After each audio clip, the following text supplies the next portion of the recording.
আপনারা হয়তো ভাবছেন যে এখন তো হোলি খেলা নয়, হোলি তো অনেক আগেই পেরিয়ে গেছে, কিন্তু হোলির ভিডিও এখন কেন শেয়ার করছি? আসলে আমি মনে করি যে আমার ভালো লাগা যেসব মুহূর্তগুলো আমি ফোনের মধ্যে ক্যাপচার করে থাকি, তো সেগুলো আপনজনদের সঙ্গে সবসময়ের জন্যই শেয়ার করা যায়।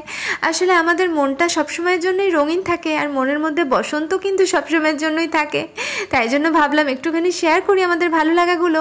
তো আমরা হোলির দিন গেছিলাম দেওঘরে, তো দেওঘরে আর কি সৎসঙ্গ আশ্রমে গেছিলাম, শ্রী শ্রী অনুকূল ঠাকুরের সৎসঙ্গ আশ্রম। তো সেখানে গিয়ে একদম নতুন একটা অনুভূতি হলো, কারণ হোলির দিন এমনিতে আমরা বাড়িতেই কাটিয়েছি বেশিরভাগ হোলিটা। এই প্রথম আর কি দেওঘর গেলাম হোলির সময়, এর আগে তো দেওঘর এসেছি কিন্তু হোলির সময় এই প্রথমবার এসেছি।